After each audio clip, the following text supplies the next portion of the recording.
Shalom saudaraku yang dikasih oleh Tuhan, berjumpa kembali dengan saya di channel ini. Terima kasih telah mendukung perkembangan channel ini dengan cara subscribe, memberikan like, sehingga video di channel ini direkomendasikan oleh YouTube untuk menjangkau banyak orang. Tentu teman-teman boleh memberikan komentar yang cerdas, sopan, yang menghormati orang lain. Dan saya meminta kepada teman-teman untuk terus mendukung saya dengan cara men-share video dari channel ini di berbagai media teman-teman, sehingga ada banyak orang yang mengetahui informasi dan kebenaran yang disampaikan melalui channel ini, dan ada banyak orang yang akhirnya dimerdekakan dari dosa oleh kebenaran dalam Kristus Yesus. Terima kasih, Tuhan memberkati kita. Saudaraku yang dikasih oleh Tuhan, firman Tuhan dengan jelas berkata bahwa kita harus memberi pertanggungan jawab terhadap orang-orang yang menyalahpahami keyakinan kita, agama kita, kepercayaan kita terhadap Tuhan Yesus.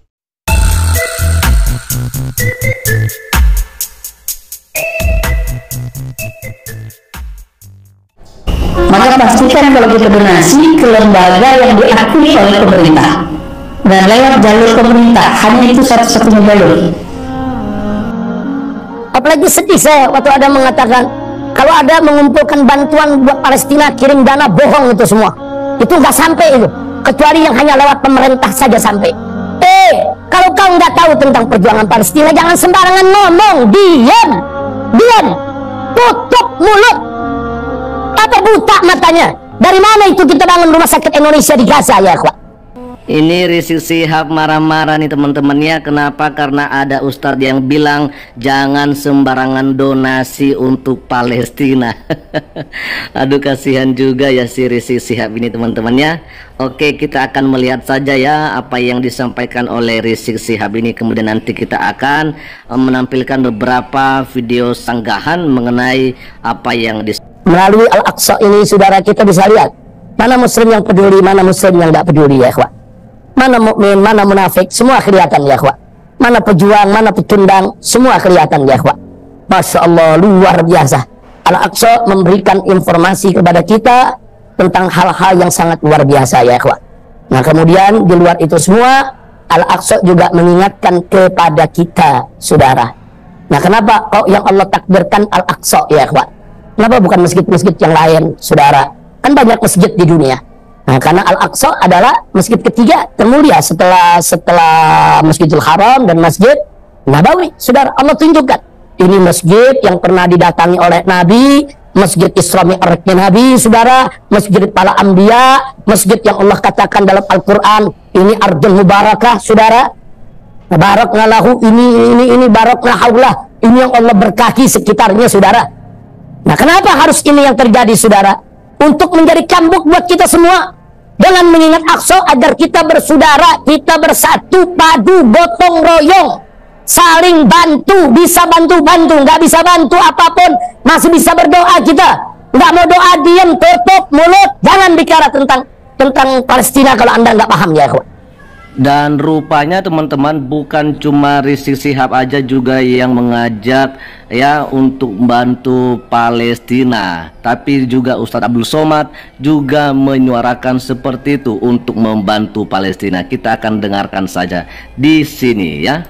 Assalamualaikum warahmatullahi wabarakatuh, jamaah. Waalaikumsalam, kawan. Ini bulan Desember, Januari, Februari. Ini sudah lama ya. Ini masa yang paling sulit di Palestina karena dingin menggigil minta ampun, turun salju. Maka mari kita bantu. Man lam yatam bi amril muslimin falaysa minhum. Siapa yang tidak peduli pada keadaan saudaranya, maka dia tidak termasuk golongan umat Muhammad SAW. Mari. Oke, jadi di sini kalau kita melihat teman-temannya yang dibantu itu buat saudara-saudara kita muslim ini hanya saudara-saudara kita yang seiman dengan mereka. Jadi sekalipun ada di samping mereka, di tetangga mereka yang mempunyai masalah yang harus dibantu, dan kalau itu bukanlah muslim, ya ngapain harus dibantu. Tapi kalau jauh-jauh ke Palestina, yang penting dia beragama Islam, nah itu baru dibilang saudara. Ini rasaan memang kawan-kawan ini teman-temannya. Oke lah, kita akan lanjut lagi ya. Apalagi sedih saya waktu ada mengatakan kalau ada mengumpulkan bantuan buat Palestina, kirim dana, bohong itu semua. Itu nggak sampai itu, kecuali yang hanya lewat pemerintah saja sampai. Kalau kau nggak tahu tentang perjuangan Palestina, jangan sembarangan ngomong. Diam, tutup mulut. Apa buta matanya. Dari mana itu kita bangun rumah sakit Indonesia di Gaza ya ikhwan? Bisa dibangun. Itu hasil ngetrek di mimbar-mimbar. Saudara, sampai dapat miliaran, sampai berdiri itu rumah sakit tanpa 1 sen pun bantuan pemerintah Indonesia. Nggak ada. Berdiri rumah sakitnya. Wah, sekarang menangani para korban di Palestina, saudara. Tiap hari ribuan korban sekarang ada di rumah sakit kita ya ikhwan. Bantuan pemerintah? Enggak. Pemerintah yang bangun? Enggak. Yang bangun rakyat Indonesia. Patungan rame-rame. Dikoordinir sama Mercy, saudara. Sama FPI, saudara. Bisa kita bangun? Siapa bilang kita nggak bisa bangun? Siapa bilang bantuan itu nggak sampai, saudara? Siapa bilang nggak sampai? Kalau yang namanya negara perang, saudara, jangankan bahan bangunan, jangankan bahan pakaian atau makanan, senjata bisa masuk, saudara.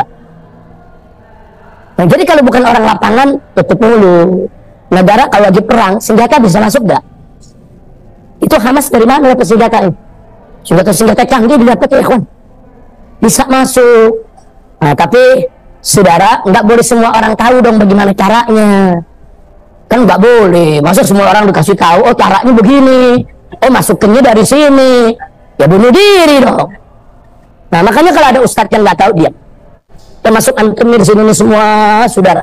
Ana mau kasih nasihat satu, kalau kita nggak tahu, kita nanya dari mana, jangan curiga. Wah, ini senjatanya pasti dari Israel juga nih.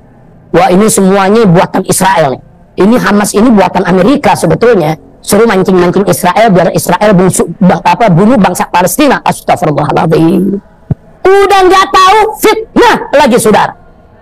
Jaga mulut. Tidak mau bantu, diam. Tidak tahu, diam. Biarkan kami yang berjuang. Jangan sembarangan ya kawan. Bantuan kami tiap saat bisa masuk. Walaupun semua ditutup di Palestina ya kawan. Uang bisa masuk, cek bisa masuk, saudara, bisa. Bantuan-bantuan lain bisa masuk. Bagaimana cara masuk? Itu nggak boleh dijelaskan kepada sembarang orang. Nah, yang penting Anda lihat bagaimana bangsa Palestina dari sana, saudara. Anda lihat mereka kibarin bendera Indonesia. Mereka kalau lagi 17 Agustus kemerdekaan Indonesia, mereka bikin peringatan di sana, bikin perlombaan, nyanyi lagu Indonesia Raya. Nah, kalau ada yang nanya, kenapa mereka begitu sayang sama bangsa Indonesia? Karena dari Indonesia mengalir bantuan yang tidak henti-henti, saudara. Tidak henti-henti, dari macam-macam ormas, saudara. Dari pokoknya semua ormas, nggak lagi saya sebutkan, saudara. Ada ustadz-ustadz yang ngumpulin duit, dapat 30 miliar kirim, ada yang dapat 20 miliar kirim, ada yang dapat 40 miliar kirim, ya ikhwan. Banyak ustadz-ustadz kita yang berjuang. Nah, ada memang ustadz-ustadz kita yang nggak tahu. Nah, udah nggak tahu tapi sok tahu. Nah, ini yang bahaya ya. Nah, Rizik Syihab, lihat ini ya, saya akan bacakan kepada kita. Ini pendapat saya masalah dari pemimpin dunia termasuk Indonesia adalah mereka lebih mendukung para pemimpin Palestina daripada rakyat. Ya kan? Ini dia langsung dari orang Palestina, teman-teman ya. Nah, ini memang jarang kita dapatkan dari TV-TV Indonesia. Lalu kemudian saya akan bacakan sebentar ya. Nah, ini dia dikatakan di sini, saya tidak tahu berapa banyak uang yang didonasikan oleh orang Indonesia setiap tahun untuk otoritas Palestina di tepi barat. Nah, ini juga terkenal ya, Indonesia mendonasikan ya kepada saudara-saudara kita di Palestina atau untuk Hamas dan Gaza. Tapi untuk orang-orang Palestina individual, masyarakat sipil, saya pikir mereka tidak pernah melihat uang sebanyak itu, katanya. Saya kira bahkan otoritas Palestina tidak pernah mengeluarkan dana untuk meningkatkan kehidupan sehari-hari orang Palestina. Nah, otoritas Palestina katanya bergantung pada Israel soal ini. Ya, Palestina menuntut lebih banyak izin kerja dari Israel untuk pekerja Palestina agar bisa mendapat lebih banyak penghasilan dari Israel. Dan dikatakan inilah problem besar dari pemimpin dunia di seluruh dunia, karena mereka akan mendukung pemimpin Palestina daripada mendukung rakyat Palestina, ya kan? Nah, ini pertanyaan berikutnya. Ini dia teman-teman, saya akan bacakannya. Apa saran Anda untuk kami di Indonesia? Karena Israel dan Indonesia tidak ada hubungan diplomatik. Nah, kita akan dengarkan bagaimana penjelasannya ya.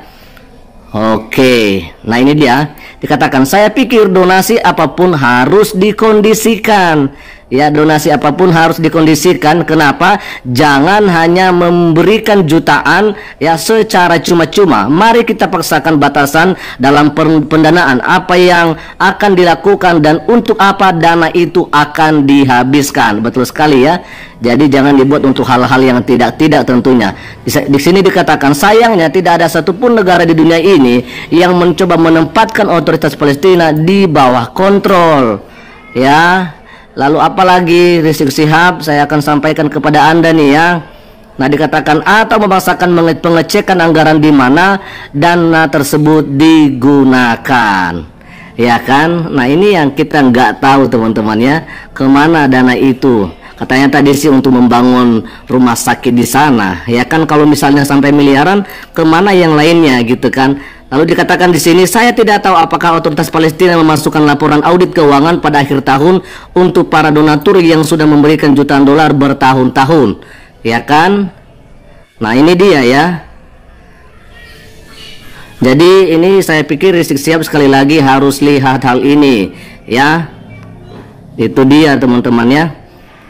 Oke. Nah, itu Rizik Syihab. Jadi udah tahu kan, jadi bukan kita dari Indonesia yang mengatakan apa dan ya jangan donasi, tapi ini langsung dari Timur Tengah, dari sananya ya. Oke, kita akan lanjut lagi.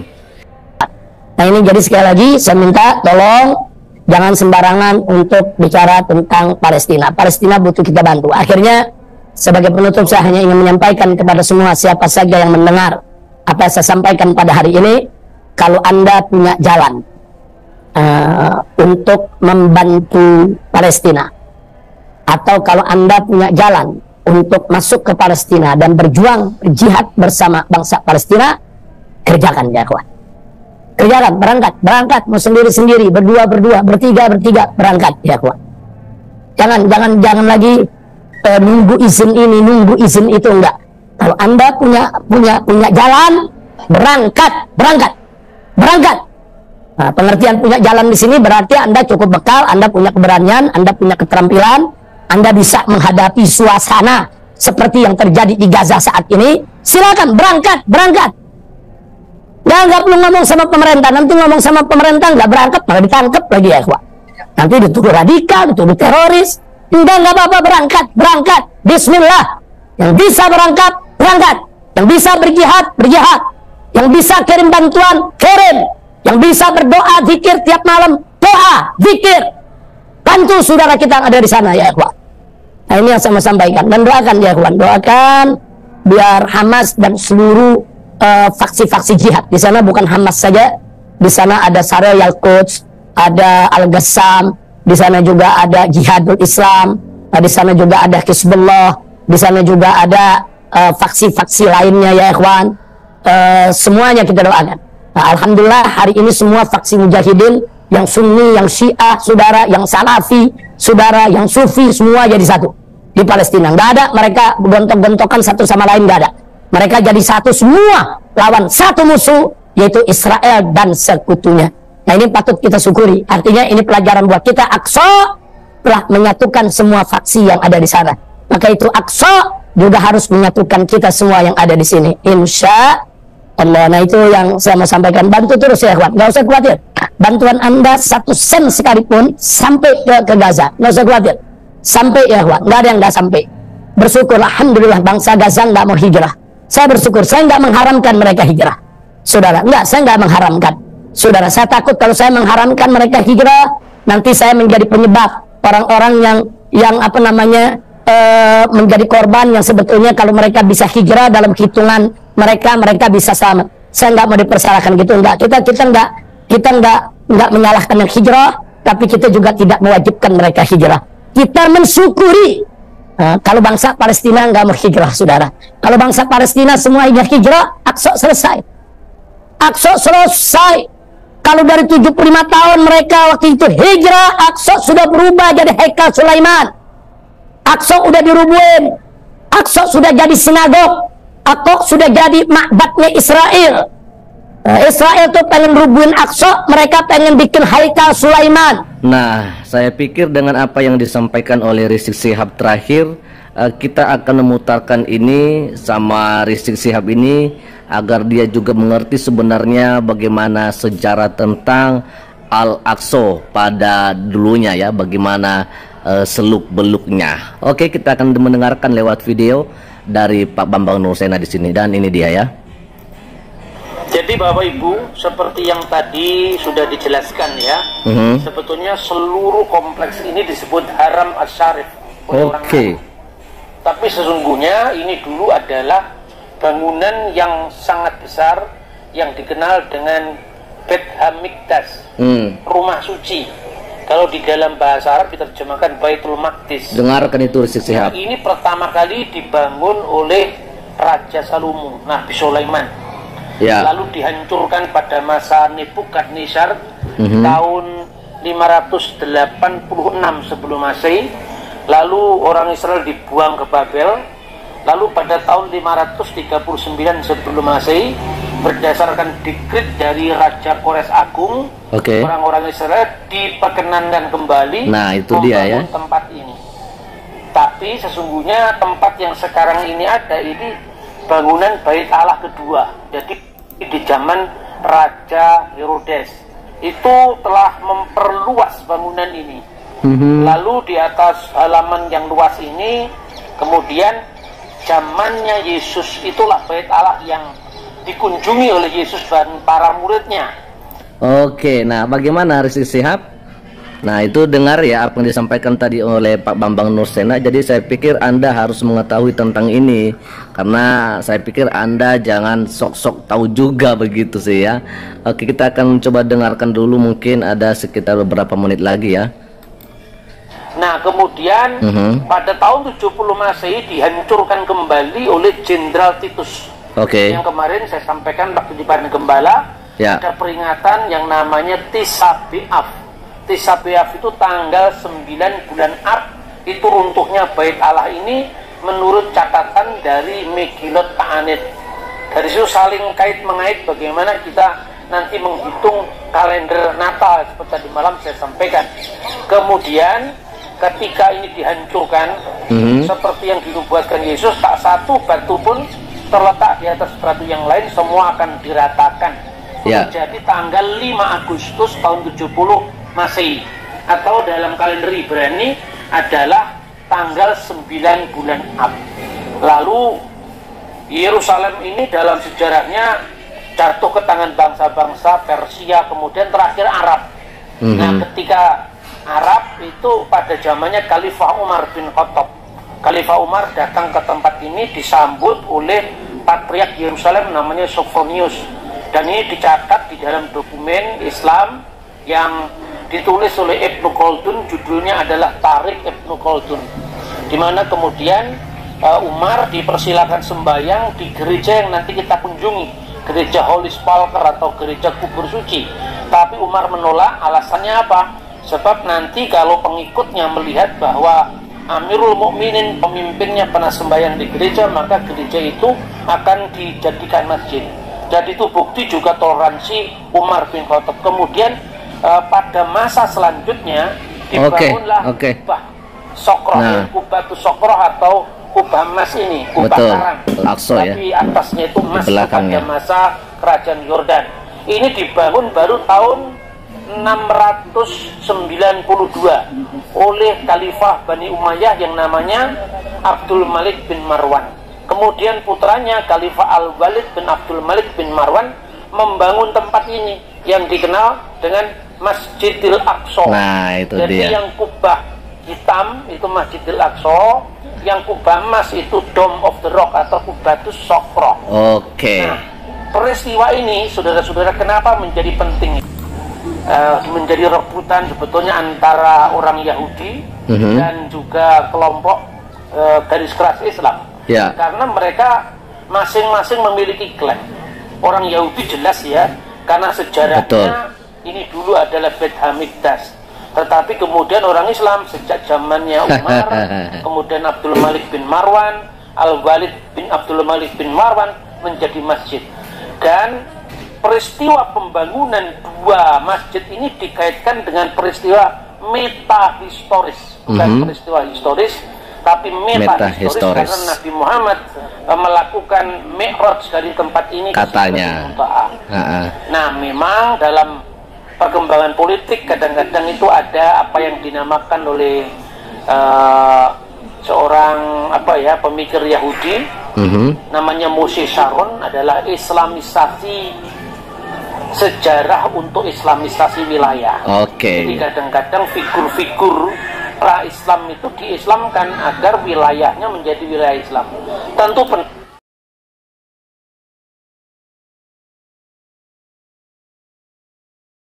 puncak dari ajaran kekristenan adalah Allah, firman yang bersama-sama dengan Allah itu menjadi manusia. Itu puncak kristologi yang luar biasa. Jadi kristologi yang sesungguhnya di mana sang firman menjadi daging, menjadi manusia untuk menyelamatkan manusia. Ya. Menyelamatkan manusia yang binasa karena dosa. Jadi jangan teman-teman pelintir lagi ya. Nah, dia diam di antara kita. Dalam Yohanes 1 dikatakan dengan jelas, ia datang ke dunia. Firman itu menjadi manusia dan diam di antara kita, dan kita telah melihat kemuliaannya, kemuliaan anak itu, Yesus itu, yaitu kemuliaan yang diberikan kepadanya sebagai anak tunggal Bapa, penuh kasih, karunia, dan kebenaran.